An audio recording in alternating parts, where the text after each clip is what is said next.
Cet incident s'est produit au courant de l'automne de l'année 2006. J'ai grandi dans une région rurale de l'Ohio. Ma maison avait des bois assez denses situés directement derrière elle.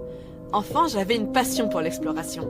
J'aimais particulièrement explorer ces bois et c'était mon endroit préféré avant cet incident. Je m'y étais promenée plusieurs fois, toujours avec la permission de ma mère.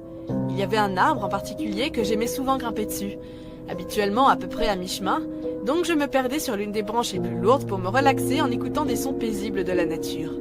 Grimper sur cet arbre, pour la toute première fois, était tout un accomplissement. Dans cette position, je pouvais partiellement voir l'arrière de ma maison.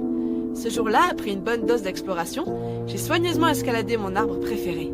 Je me suis assis sur une branche solide et j'ai profité de la vue.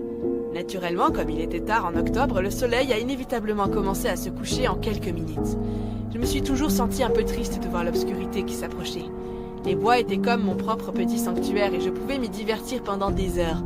Quand l'obscurité commençait à tomber, ma mère se tenait toujours au bord de la petite forêt et appelait mon nom jusqu'à ce que je rentre docilement à la maison pour ne pas être bloquée dehors après la tombée de la nuit. Après avoir regardé le coucher du soleil jusqu'à ce que je ne puisse plus le voir, j'ai commencé ma descente vers le bas de l'arbre. J'étais presque en bas quand j'ai entendu la voix familière de ma mère qui criait mon nom. J'ai d'abord pensé que ce n'était rien puisque cette routine s'était produite de nombreuses fois auparavant. Et puis j'ai réalisé quelque chose d'étrange lorsque mes pieds ont touché le sol. La voix de ma mère venait de derrière moi, plus profondément dans les bois, plutôt que vers l'entrée où elle se tenait toujours quand elle m'appelait à la maison. Ma mère n'était jamais entrée dans ces bois.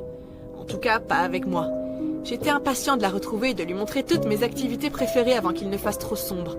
C'est là que j'ai réalisé que quelque chose n'allait pas. Comment a-t-elle pu aller dans ces bois devant moi? J'aurais certainement pu la manquer depuis le haut de l'arbre, mais comme elle n'était jamais entrée dans ces bois, elle a continué à appeler mon nom. Et il y avait quelque chose de vraiment étrange. Elle avait l'air absolument frénétique, presque en colère. Craignant que j'ai des problèmes pour des raisons actuellement inconnues, je suis restée gelée sur place. Alors que sa voix se rapprochait, j'ai plissé des yeux pour voir si je pouvais la localiser et déterminer exactement comment en colère ou bouleversée elle semblait être. Mais je n'ai vu personne, et je n'ai rien remarqué d'inhabituel. J'ai soudainement entendu sa voix appeler mon nom depuis la direction de la maison, et elle semblait beaucoup plus calme. Quelques secondes plus tard, de quelque part dans les bois, je l'ai encore une fois entendue. Ce n'était pas un écho ni le fruit de mon imagination. Je l'entendais littéralement me faire signe depuis le bord de la